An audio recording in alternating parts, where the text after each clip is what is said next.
Cube. Cher public, nous vous invitons à prendre place confortablement et à fermer la sonnerie de votre téléphone cellulaire. En cas d'incident, veuillez repérer les sorties de secours les plus près de vous. Bon divertissement. 1, 2, 1, 2. OK, c'est bon, on peut y aller. Sophie Durocher. Elle met en scène les arts, la culture et la société. Une représentation pas comme les autres. Sophie Durocher.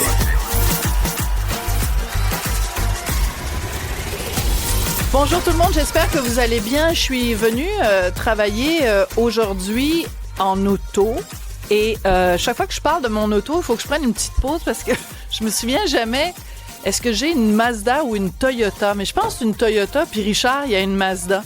C'est juste vous dire, pour moi, une auto, c'est comme une boîte avec 4 roues pour me rendre du point A au point B. Je suis pas du tout une fille fascinée par les voitures. Toi, Cybèle Olivier? Pas du tout. Puis surtout, ces temps-ci, on voit plusieurs personnes qui nous parlent des Cybertrucks. Oui, oui. Puis hier, on en discutait. De Tesla. On dirait les espèces de gros frigos qui se promènent un petit peu partout sur la route. Et ce matin, Benoît nous disait qu'il y en avait un devant lui. Donc, je suis pas fan, mais je trouve ça très beau.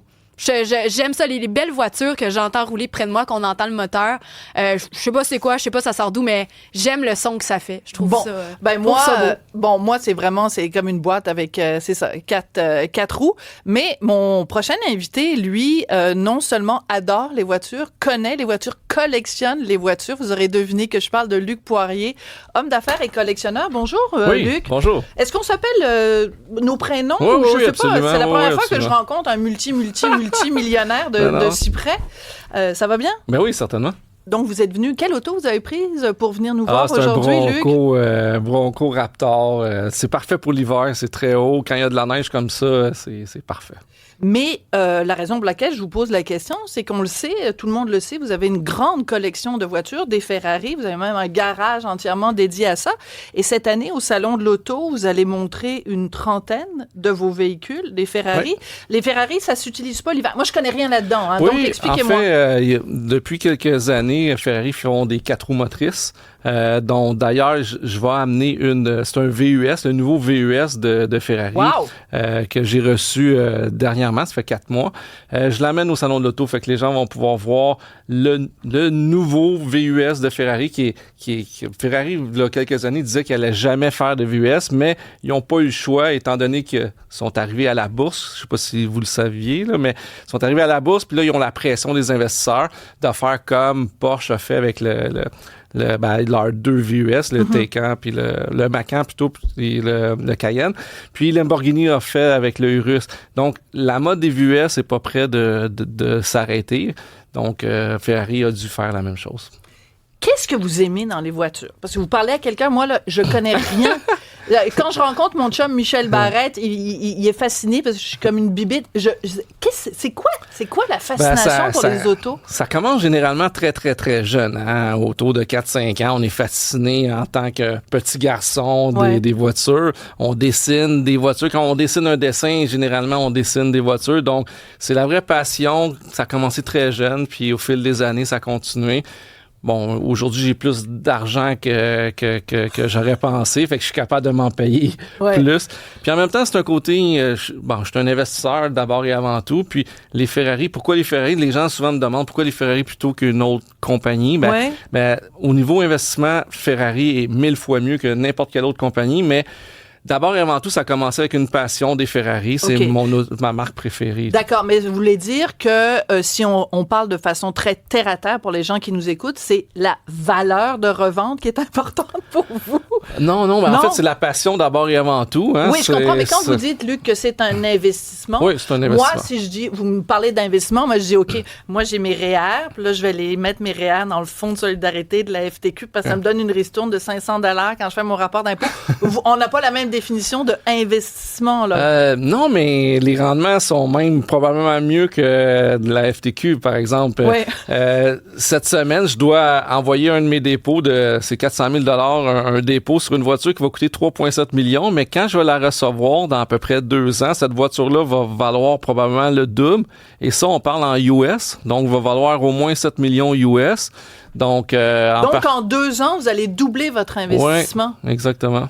Donc, si j'avais, je ne l'ai pas, mais si j'avais 3,7 millions de dollars à investir, c'est une question extrêmement sérieuse, hein? Ouais. Si j'avais 3,7 millions de dollars à investir, vous me conseilleriez d'acheter une Ferrari?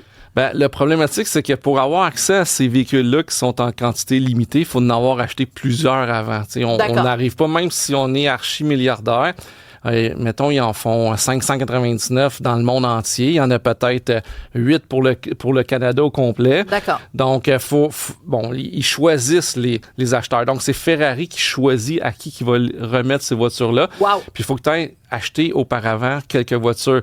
Moi, étant donné que j'ai ma collection, je suis probablement le plus grand collectionneur au Canada présentement. Donc, ils m'ont choisi. Donc, j'ai reçu un appel. On est intéressé à te vendre la nouvelle voiture. Est-ce que tu la veux? Puis là, à chaque fois, tu dis oui, là, c'est sûr. Là. Donc, je vais avoir accès à cette auto-là. Là, ils m'ont appelé pendant le temps des fêtes pour me dire que le dépôt va être dû en revenant. Donc, je vais faire mon dépôt. Ça va être officiel. Et quand je vais le recevoir, on n'a pas le droit de la vendre, par contre. Ils nous font signer un papier. Soit c'est 12 mois ou 18 mois, dépendamment des modèles. Puis pendant ce temps-là, quand on reçoit, on a 12 à 18 mois qu'on n'a pas le droit. Pas le droit de la revendre. Non. Si on la vend Je vais parler à mon concessionnaire. C'est une Mazda ou une Toyota que j'ai finalement? Je pense que c'est une Toyota, puis Richard a une Mazda.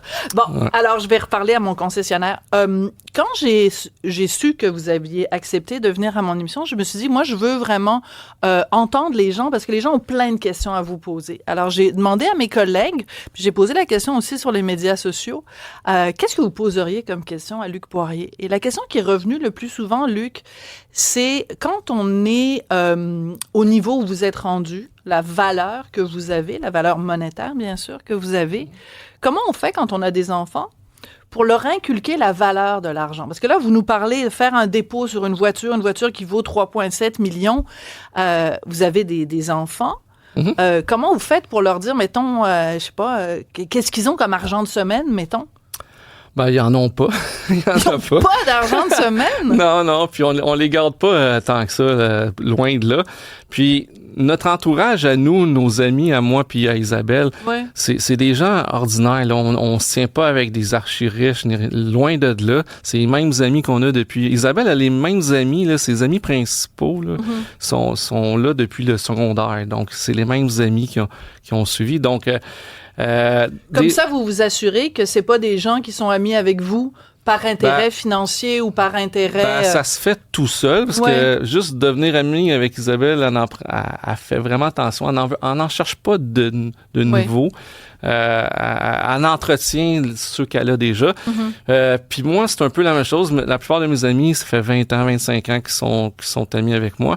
C'est pas des personnes riches. Donc, en partant, les gens qu'on côtoie ne sont pas nécessairement riches. Donc, en partant, les enfants le voient. D'accord. Puis, en même temps, aussi, c'est que, par exemple, on essaie, exemple, quand ils étaient plus jeunes, d'aller dans les Dollarama.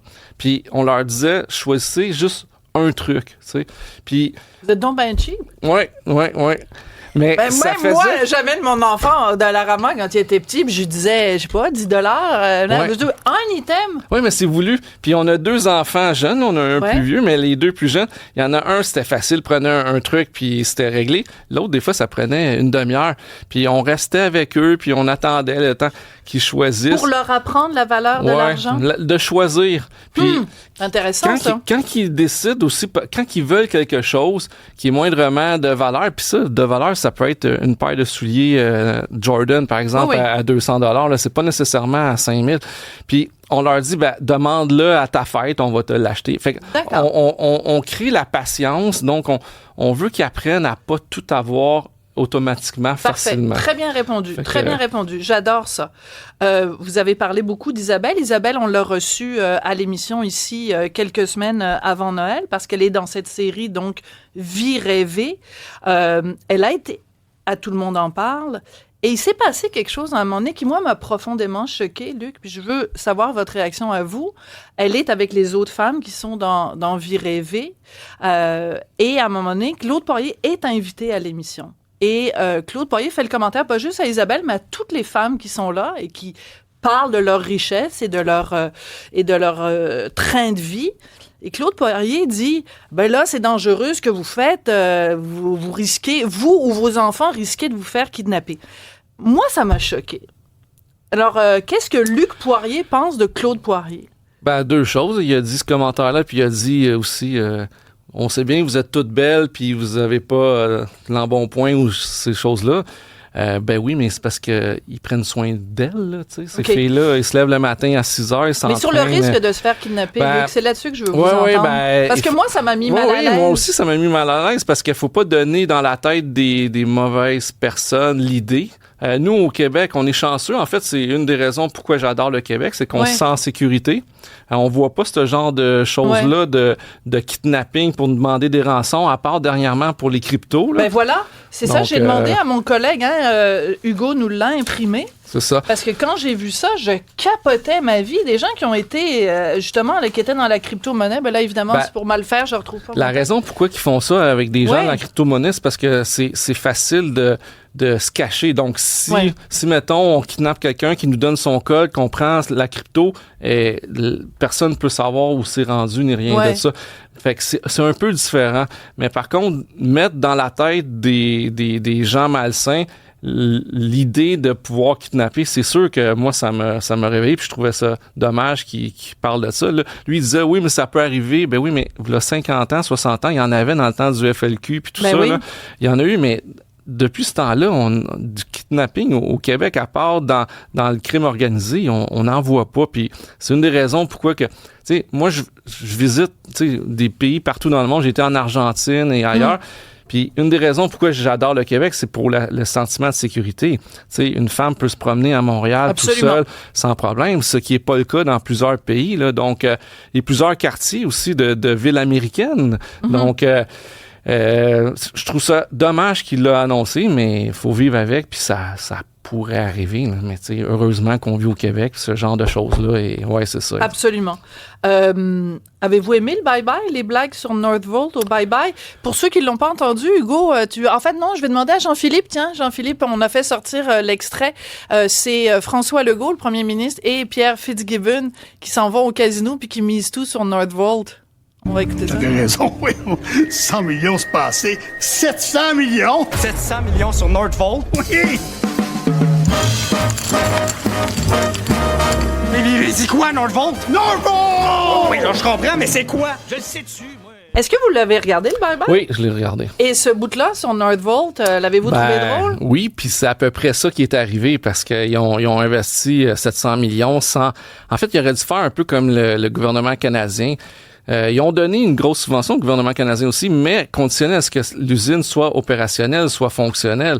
Donc, qu'est-ce que je trouve dommage un peu de l'histoire de Northvolt, c'est que les gens pensent que souvent, je reçois des messages qui disent « On t'a donné l'argent des Québécois à toi. » Non, moi, j'ai vendu à Northvolt, puis Northvolt, c'est pas de ma faute si le gouvernement a été assez codingue pour investir de l'argent dans... Codingue? Ben non, mais Comment vous écrivez ça, codingue? Je sais pas, mais c'est complètement stupide qu'est-ce qu'ils ont fait, là. Ça Parce que vous en avez parlé le 31 décembre, là, vous avez fait une revue de l'année. Vous avez dit que c'est une année en montagne russe. Puis la première affaire que vous dites quand vous faites votre bilan de l'année, c'est justement ça. Vous dites, je suis tannée que les gens me disent ça. J'ai vendu mon terrain à Northvolt et non, gouvernement, j'ai absolument rien à voir avec ces subventions. On n'a pas parlé au gouvernement du tout, là. Nous, on a vendu par l'entremise d'un courtier à Northvolt. Puis, malheureusement, le gouvernement, un peu comme quand ils ont mis 1 milliard dans Bombardier, ils auraient dû prendre des actions en garantie, ce qu'ils n'ont pas fait. Ils ont juste pris la garantie sur le canard boiteux, qui est la série 220. Puis là, on n'est pas capable de revoir notre argent. Mais c'est un peu la même chose. Pourquoi avoir donné de l'argent pour... Puis là, ça continue, la construction. Là. Moi, j'ai passé dernièrement, ça continue. Puis je suis sûr que ça continue parce que c'est pas Northvolt qui paye, c'est nous, là, les payeurs de taxes. Les payeurs de taxes à travers le Québec. Puis je trouve ça aberrant, là, parce que probablement que ça va finir en queue de poisson. Puis pendant ce temps-là, ça continue à construire. Puis je veux dire, il y en a des travailleurs sur place. Là. Les camions, là, c'est assez aberrant. Mais en même temps, Luc, je veux pas vous mettre sur la sellette nécessairement, mais en même temps, les gens... Ils se disent, Sophie, elle reçoit Luc, je peux pas faire semblant qu'il n'y a pas ça. Puis c'est aussi vous qui en avez parlé, donc quand vous avez fait votre revue de fin de l'année, c'est que même si vous dites, moi j'ai vendu le terrain à Northvolt et après le gouvernement a décidé d'investir dans Northvolt, mais le fait que vous l'ayez acheté 20 millions, que vous l'ayez revendu 220 millions, vous avez quand même fait beaucoup d'argent grâce au fait que l'argent public a servi à donner de l'argent à Northvolt. S'il n'y a pas d'argent public dans Northvolt, vous ne faites pas 200 millions de profits. Non, comprenez mais ce que je veux dire? Je suis d'accord, mais Northvolt l'a racheté sans argent public sûrement au départ, parce qu'il y en avait quand même l'argent mais est-ce de qu'il l'aurait payé Volkswagen. 220? Ben, j'ai pas vendu cher. Là. Ça revient à 12 piastres le pied carré. Aujourd'hui, un terrain comme ça, ben, premièrement, quand je l'ai vendu, ça valait le double. Là. Ouais. Donc, 12 piastres le pied carré à 15 minutes de Montréal, ça existe pas. Là. Essayer d'en trouver, là, ça existe Donc, pas. Northvolt a fait un bon Ben deal oui, avec c'est vous. sûr. Puis on a 2 km de bord de l'eau. Essayer de trouver un terrain sur le bord de l'eau à 15 minutes de Montréal à 12 piastres, c'est Mais comment plus ça se fait que 80 vous l'avez $. acheté 20 millions, par contre? Vous Ben, avez il était- flairé la bonne affaire? Ben oui, mais c'est ça ma job. C'est pas la seule bonne affaire que j'ai fait dans ma vie. J'en ai fait beaucoup. J'en ai encore. C'est pas mon meilleur deal. Là. Mon meilleur deal, là, j'en ai 2 autres qui sont Qui s'en viennent à Laval? Ouais, non, à la briqueterie à la Prairie. C'est beaucoup supérieur à Northvolt. Là. J'ai payé 23 millions. On va revendre probablement 800 millions dans À à peu qui près. vous allez revendre? Ben, on va subdiviser le terrain puis on va vendre à plusieurs. Donc, vous avez personnes. acheté un terrain 23 millions et vous Ouais. allez le revendre en le morcelant. Exactement. 800 millions. Oui, oui, environ. Hey, vous avez du pif? Ben, c'est ça. Vous n'avez pas c'est un gros nez, mais vous avez du pif. Ben oui, on me dit que je suis bon dans l'immobilier, je suis bon dans ce que je fais, effectivement. Sur les médias sociaux, sur votre page Facebook, beaucoup de gens vous demandent des conseils, puis des fois, vous y allez vous-même de vos conseils. À un moment donné, vous avez donné un exemple que moi, j'adore, parce que moi, je me réveille le matin, puis je remercie le ciel pour les intérêts composés. Je trouve que c'est la plus belle...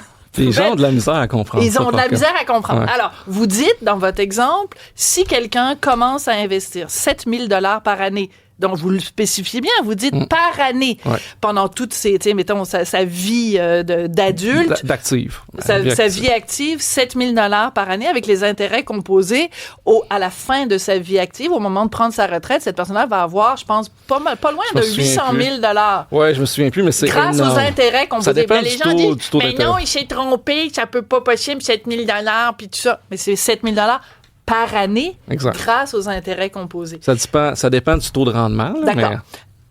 Mais en fait, à 10 % normalement, on double à tous les 7 ans. Oui, mais, exactement. Bon, les gens, là, au Québec, ils connaissent pas les finances. Non, mais en fait, là, ça fait des années que je dis, ça devrait être à l'école. Là. Ben oui. En secondaire 4, 5, puis un autre cours au cégep pour mieux les préparer. Les gens sortent de l'école, l'université, ils savent pas faire un chèque, ils savent pas comment ça fonctionne, Bell Canada, Hydro-Québec, etc., les loyers, comment... Ils savent rien. C'est triste.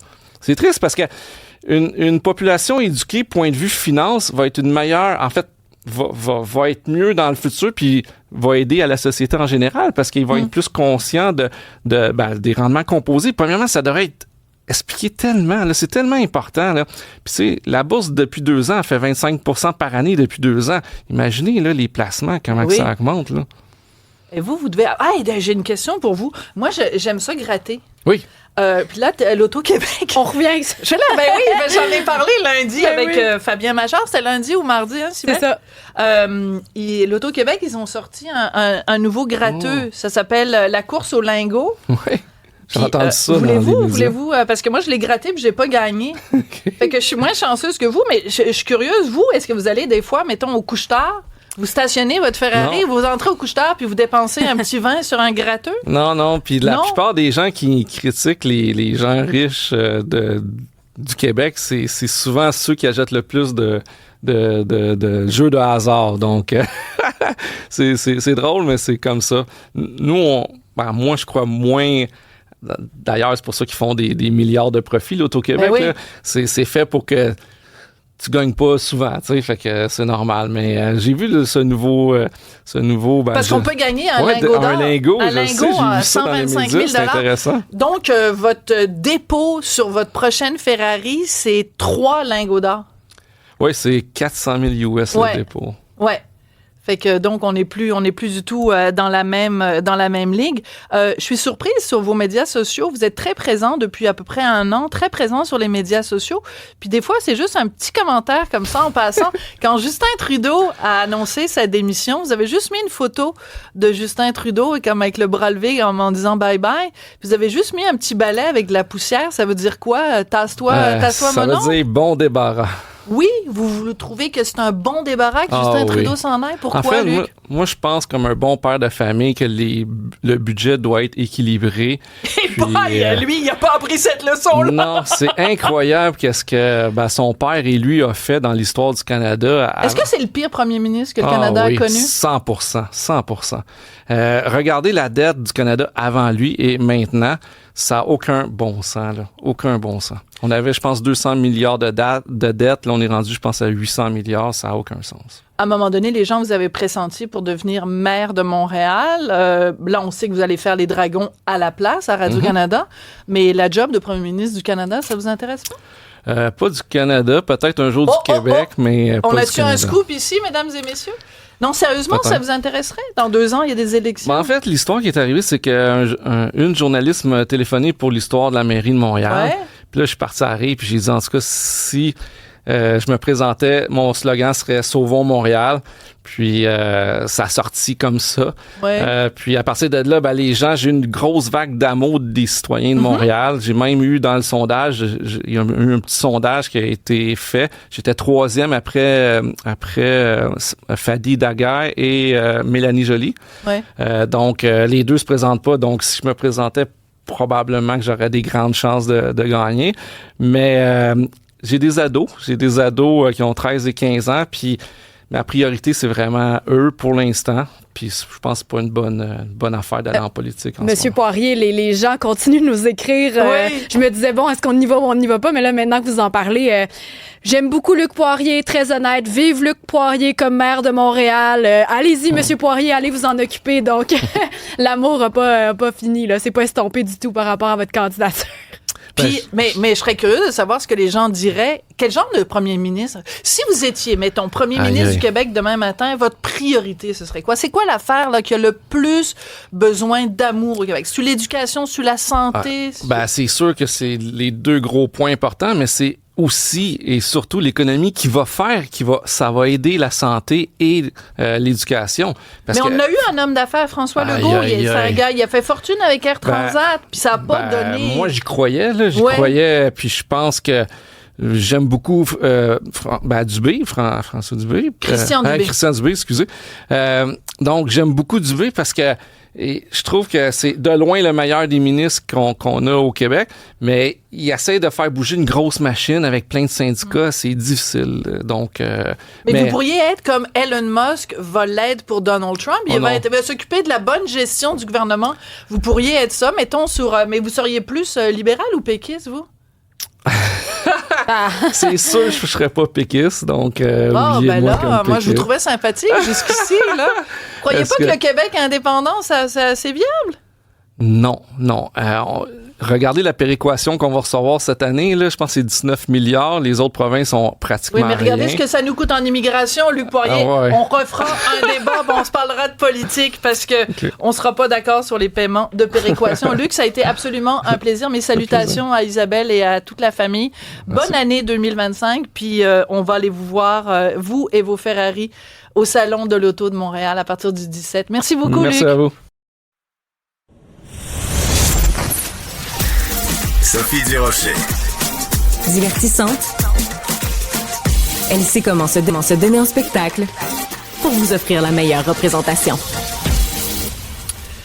Chère Cybèle, savais-tu que moi j'ai été, avec Richard, on a tous les deux été végétariens pendant à peu près entre 3 et 4 ans. Pourquoi?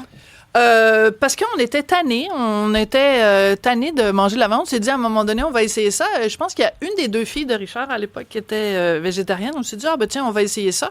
J'ai fait un documentaire pour TVA qui s'appelait « La face cachée de la viande » où j'interviewais plein de gens qui étaient végétariens. J'ai même interviewé Pamela Anderson. Eh ben! À l'époque où elle se maquillait, Ben oui, c'est ça, maintenant, elle est rendue... je te montrerai des photos.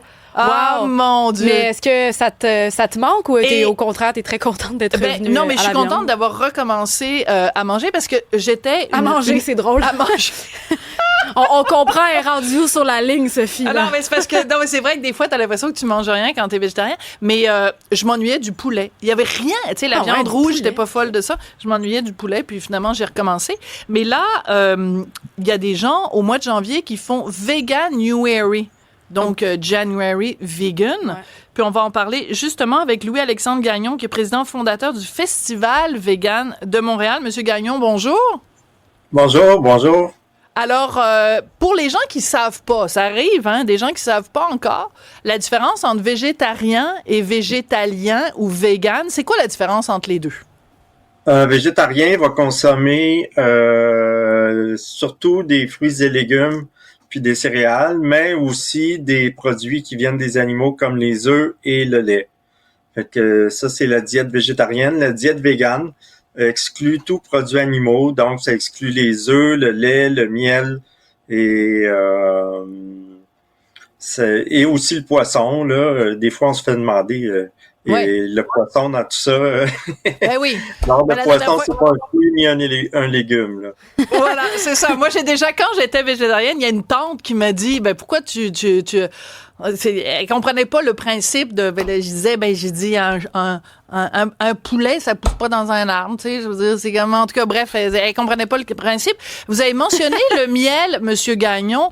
Il y a bien des gens qui trouvent que le miel, c'est un petit peu étirer la sauce, parce que le miel, il est produit par des abeilles. Je comprends que c'est le règne animal dans le sens très large du terme, mais on torture pas l'abeille pour lui extraire son miel.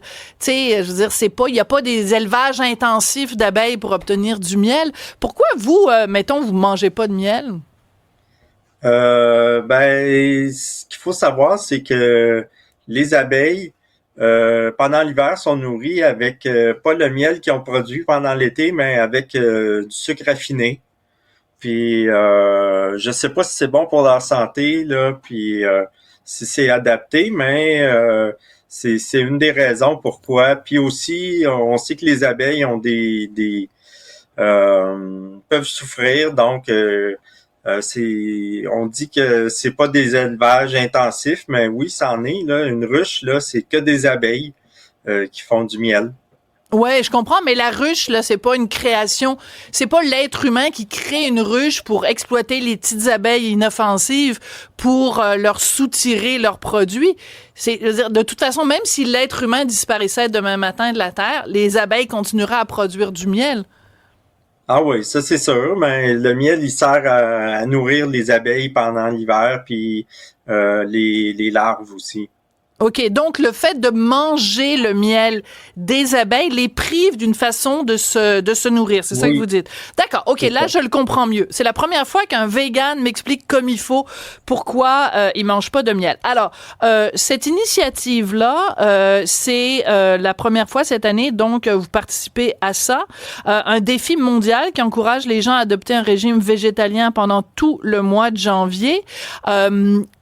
D'après vous, les bénéfices pour la santé, c'est quoi? De manger ni œufs, ni produits laitiers pendant un mois, mettons. Est-ce qu'on vraiment, en un mois, on voit une différence? Je vais vous avouer qu'en un mois, je pense pas que les gens vont voir une différence, là. Non? Non. Il y a des avantages à être vegan parce que ça nous protège contre le diabète de type 2, ça peut nous protéger des maladies cardiovasculaires et ça peut nous protéger contre certains cancers. En tout cas, c'est les trois trucs. Je suis pas médecin, mais c'est les trois trucs qui sont admis là, dans la littérature là, qui sont des avantages d'avoir un régime vegan. Ouais, mais je suis pas médecin moi non plus, mais quand j'étais végétarienne et que je préparais donc ce fameux documentaire La face cachée de la viande, je lisais énormément là-dessus. Et en effet, les produits laitiers sont quand même très souvent pointés du doigt. Il y a plein de civilisations. Je pense à la civilisation japonaise. Dans beaucoup de pays asiatiques, on ne mange aucun produit laitier. Et c'est drôle, hein? Il n'y a pas de cas d'ostéoporose dans ces pays-là. C'est étrange, hein? Ah, je n'étais pas au courant. Ouais. Donc, finalement, je serais une bonne parole pour les véganes. Des fois, les gens trouvent que être végane, c'est trop restrictif. Je veux juste vous raconter une anecdote. Le chanteur Moby, il est végane depuis des années, puis à un moment donné, les gens lui ont demandé « Ah, mais moi, je suis pas capable d'être comme toi puis d'être végane parce que j'aime trop le bacon. » Et la réponse de Moby, ça a été Ben, vous avez juste à être un vegan qui mange du bacon. Est-ce que vous êtes de cette philosophie-là ou vous dites quand on est vegan, c'est 100% vegan, 365 jours par année, puis si vous mangez du bacon, ben on vous excommunie, puis on vous parle plus, puis vous puez de la bouche, puis vous puez des pieds, puis on veut plus vous voir. Ben, il y a des véganes qui sont comme ça, là, qui vont tenir à avoir une certaine pureté dans leur démarche, là. Vous êtes dans quelle école? Moi, je suis dans l'école que s'il y a des accidents qui peuvent arriver, là. Manger du bacon, vous appelez ça un accident. C'est comme une rechute. Non, pas manger du bacon, par contre, là. Non? Mais quoi, par exemple, serait un petit accident là, acceptable à vos yeux? Ben, commander un latte au lait d'avoine, puis recevoir un latte au... Moi, je dois vous dire, je verrais pas la différence, là, en termes de goût, là. Fait que ça, c'est le genre de truc qui peut arriver, là. Mais vous allez pas leur cracher. Vous allez pas leur cracher en disant, c'est épouvantable. Je suis contente que vous parliez de ça. Probablement, je m'en apercevrais même pas. Ouais, moi je vais vous le dire, si on me donne du lait d'avoine au lieu de me donner du lait de vache, je vois la différence. Je vais juste vous dire, je suis contente que vous parliez de ça parce que vous le savez, il y a un recours collectif qui va être intenté contre des compagnies comme Starbucks.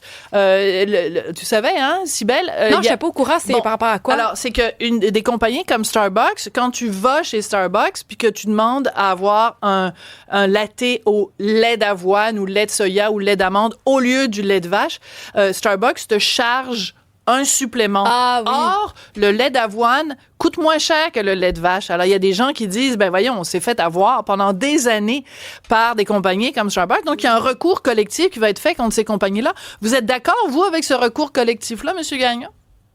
Ben, moi, je suis d'accord que c'est des charges abusives, là. Le recours collectif, je dois avouer que je sais pas comment ça fonctionne exactement, là. Mais je pense que c'est une bonne initiative dans le sens que pour moi, ça fait parler du véganisme, puis ça fait aussi réfléchir les commerçants puis la population sur le prix des aliments. Puis on a tendance à croire que le véganisme coûte plus cher que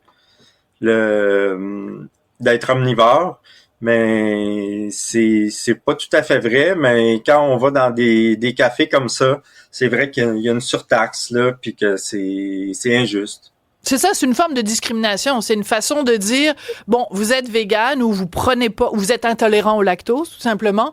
Ça va vous coûter plus cher, ce qui est un petit peu un tour de passe-passe, en fait, parce que le produit lui-même coûte moins cher. C'est comme s'il y avait une taxe sur le véganisme. Mais ça, c'est un point important parce qu'on le sait, le panier d'épicerie coûte beaucoup plus cher. Beaucoup de gens ont de la difficulté à arrondir leur fin de mois. Ça coûte de plus en plus cher manger 3 fois par jour. Le prix de la viande, tout le monde dit, le prix de la viande n'arrête pas d'augmenter. Donc, vous, quand le prix de la viande augmente, vous en avez strictement rien à cirer, finalement? Ah, moi, je vais vous dire, le prix de la viande, je le connais même pas. Ça fait assez longtemps que je suis végane, là, mais... Ça fait combien d'années, Monsieur Gagnon? Je suis devenu végane en 94. Puis j'ai eu une phase végétarienne entre 99 et 2009.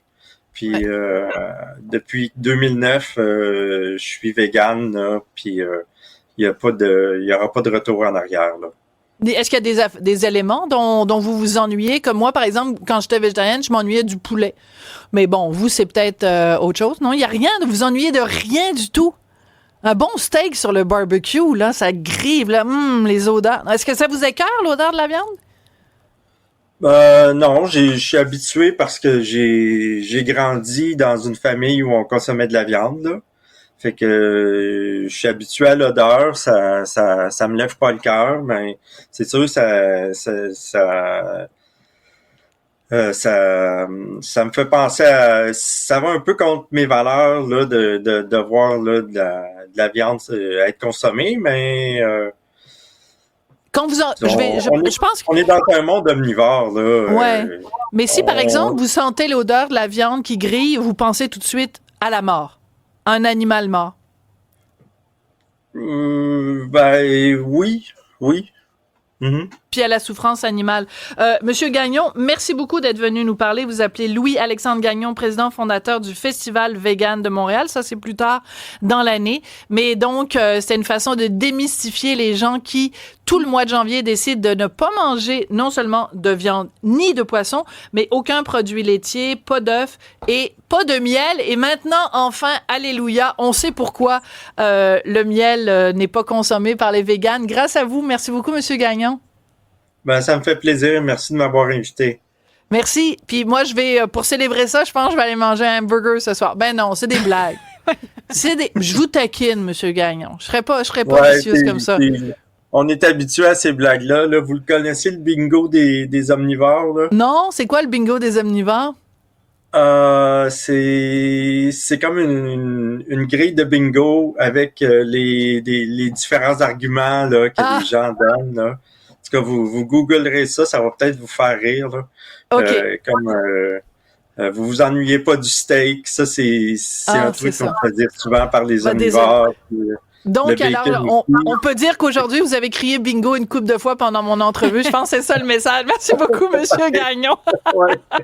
Non, mais en fait, ce qu'on aurait dû faire, c'est faire un bingo des omnivores, un bingo vegan, puis faire un shooter à chaque fois que je posais une question que les vegans se font poser.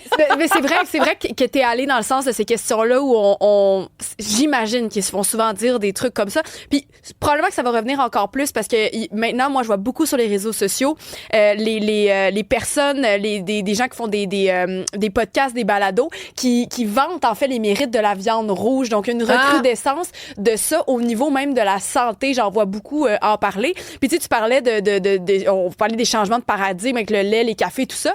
Il y a Julie de Montréal qui nous a écrit: moi, j'allais remarquer le changement de philosophie quand je vais dans les cafés. Maintenant, quand je commande un café et on me propose le lait, avant, je disais, je vais prendre du lait normal. Mais maintenant, on va me reprendre, on va dire, du lait de vache, du lait de soya, du lait de gruau. Fait que le côté norme du lait de vache n'est plus existant. C'est plus le maître étalon du lait. Voilà, c'est plus la normalité. Très bon point. Merci beaucoup. D'ailleurs, on vous encourage tous à nous écrire en studio à sophie@cube.ca. Sophie Durocher. Elle pose les projecteurs sur les acteurs de la nouvelle.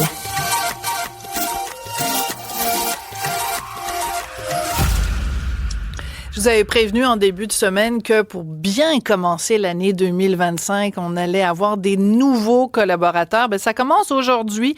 Un nouveau collaborateur qui se joint à nous, qui va être avec nous chaque semaine, c'est François Charon, qui est chroniqueur techno, créateur du site françoischaron.com. François, quand je t'ai parlé la dernière fois, on s'est tellement bien entendu, tu m'as tellement fait rire, tu m'as tellement informé dans le plaisir, la joie et la bonne humeur. Je suis allée voir les patrons, j'ai dit, moi, je veux avoir François dans mon équipe chaque semaine. Donc, merci d'avoir accepté notre invitation. Écoute, à 56 ans, être un petit nouveau, c'est le fun. Il n'y a pas d'âge pour ça. Ça bien. Ouais, c'est ça. Je te souhaite d'être encore pendant de très longues années le petit nouveau. T'es pas un petit nouveau sur la scène, évidemment. T'es un petit nouveau dans mon émission à moi. François, tu veux nous parler pour ta première chronique du CES à Las Vegas. C'est le Consumer Electronics Show à Vegas. Ouais. Est-ce que ce qui se passe à Vegas reste à Vegas ou au contraire, ce qui se passe à Vegas se rend partout dans le monde? Ils veulent que ça sorte de Vegas parce que c'est la plus grosse foire commerciale au monde. Début janvier, fait que dès que le Père Noël a ramassé ses affaires, on est déjà en mode qu'est-ce qu'on va donner l'année prochaine à Noël? Qu'est-ce qui va marquer l'année techno? C'est vraiment le grand rendez-vous où tous les acheteurs, tous les fabricants, tout le monde qui ont des patentes à vendre sont là. Et tous les acheteurs du monde se retrouvent là pour choisir qu'est-ce qu'ils vont mettre en magasin ou dans leur boutique en ligne à nous proposer durant l'année. Et dans les 20 dernières années, j'étais là, sauf cette année. Parce qu'il fallait que tu sois à mon émission, tu ne peux pas être à deux endroits en même temps. Oui, c'est clair, c'est pour ça que je suis pas à Vegas. On s'est dit, parce que la réalité, c'est que c'est un immense salon. Dans la vraie vie, c'est que tu fais des corridors, puis tu arrêtes dans des kiosques et tu parles à des gens qui sont pas toujours super bien informé parce qu'il y a plein de monde en même temps. Fait que t'en ressors sans vraiment avoir eu beaucoup d'informations. Et deuxièmement, j'avais l'impression que c'était pas pour être une super année en technologie. Parce que c'est l'année, Roland, Tremblay. Parce que tout est sous le signe de l'intelligence artificielle, IA par-ci, IA par-là, ça n'arrête pas. Et l'industrie de la technologie a un gros défaut. Ils partent sur des chires, comprends-tu? Ben oui. Donc, ça a été, il y a quelques années, les télévisions 3D. Hein, et ça devait révolutionner le monde. À part le beau-frère qui a trop d'argent, il n'y a personne qui en a aché une. Ah, ben peut-être Luc Poirier en a acheté une. Peut-être, oui. Elle est dans son garage. Les fameux casques de réalité virtuelle, ça aussi, très peu de personnes en ont acheté, ça perce pas. Donc, Martineau en a un. Martineau en a un, puis honnêtement, c'est vraiment le fun. Mais il attend que la... non, c'est pas ça que je voulais dire. J'allais faire une blague de mauvais goût. Non, mais c'est d'ailleurs grâce à cette industrie-là que l'industrie ça s'est développé. Voilà. Donc, vive l'interactivité. Mais l'affaire, c'est que cette année, c'est l'an 1 de l'intelligence artificielle. Alors, même comme consommateur, là, quand vous allez voir sur une boîte le mot IA, carbure à l'IA, boosté à l'IA, ayez un petit sourire en coin. Parce que tout ça est une première génération, puis on commence à essayer désespérément d'intégrer l'intelligence artificielle dans les appareils. Mais quand même, boudons pas notre plaisir. C'est la grand-messe où il y a plein de nouveautés. Qu'est-ce qui a retenu un peu l'attention? Qu'est-ce qui a créé des wow? Vous avez probablement vu passer sur les réseaux cette balayeuse, qui est comme toutes les balayeuses rondes qu'on a dans nos maisons et qui fait le ménage pendant qu'on est parti de la maison, qui a cette fonctionnalité que tout le monde attendait, qui est le petit bras. Donc, imaginez, la balayeuse arrive dans la chambre de votre adolescent, et là, il y a les chaussettes sales? Bas. Ben oui, ou la vieille bobette qui traîne à terre. Le petit bras va prendre la chaussette sale, va la lever, va pouvoir passer, et après, soit la remettre là ou aller la remettre ailleurs. Donc, voyons donc. L'intelligence. Ben oui. Ah non, mais attends, parce que Jean-Philippe Leroux, qui est notre metteur en ondes, il vient de nous montrer des images. Je capote ma vie. Et vraiment, la petite balayeuse qui ramasse les chaussettes. Je veux dire, t'as plus besoin de maman quand t'as ça dans ta maison. La charge mentale. Je pense que je vais perdre ma job. Et en plus, ça chiale même pas. Hein, ça dit même pas. T'as encore laissé traîner. Du tout. Il n'y a même pas de haut-parleur là-dessus. Bon, je sais pas de quoi tu parles. Je sais pas de quoi tu parles, François. Moi, je chiale jamais quand je ramasse les chaussettes. Non, mais c'est fascinant. Mais tu dis audio, là, c'est vraiment la balayeuse ronde avec un petit bras en plastique, métal, qui va chercher avec une paire de pinces le bas, tout simplement. Et, grande nouveauté, vas-y. Non, mais c'est parce que tu disais, il y a 7 fonctions pour la petite balayeuse autonome. C'est quoi les 6 autres? Il te prépare un café latte au lait d'avoine? Non, il y a 7 fonctions CE-TTE. D'accord. Mais attends, il y a une autre fonction, par exemple, qui, elle, est vraiment intéressante. On a tous déjà vu également les accidents causés par ces balayeuses rondes-là. Et grâce à l'intelligence artificielle, elles peuvent maintenant détecter que c'est un petit cadeau de toutou. Et ne va pas vous l'effoirer à la grandeur du tapis, comme vous avez tous vu ces vidéos rigolos sur le web. Alors, il va contourner ou avec la petite pince, ramasser le cadeau de toutou pour pouvoir passer en dessous. C'est un des clins d'œil. Ce qu'on appelle communément du caca de chien, finalement. Du caca de chien, exactement. Du caca de chien. Moi, j'ai une question pour toi, par contre, François, parce que moi, quand je passe l'aspirateur chez moi, je chante tout le temps. Et moi, si tu me disais, il y a le petit aspirateur comme ça, autonome, qui ramasse les chaussettes et qu'en plus, il chante du Charles Aznavour, tu sais, viens voir les comédiens. Moi, c'est sûr que demain matin, je me fais mettre à la poubelle, là. Mon chum, il s'en va sur Tinder, puis du rocher n'existe plus, là. Comprends-tu? Non, en plus, puis l'autre est rechargeable. Là, en plus! Et même les nouvelles générations vont plus loin parce qu'en plus, bon, comme tout le temps, ça se replace et ça revient tout seul à sa borne. Il y a même un modèle qui s'auto-vide, ce qui veut dire qu'on n'a même pas à vider la poussière à l'intérieur. La poussière va se vider et s'en aller tout seul dans un fameux réceptacle. Bon, ça, c'est pour la balayeuse. Il te reste une minute. Il te reste une minute, François. rapidement, là, moi, j'aime quand la technologie sert à réparer des humains. Je capote sur les exosquelettes, ces squelettes en métal qu'on met par-dessus un corps humain, qui permettent à des gens qui sont en fauteuil roulant de se lever et pouvoir bouger. C'est tellement émouvant. Écoute, je pleure ma vie à chaque fois. À chaque fois, je suis pareil, je suis comme toi.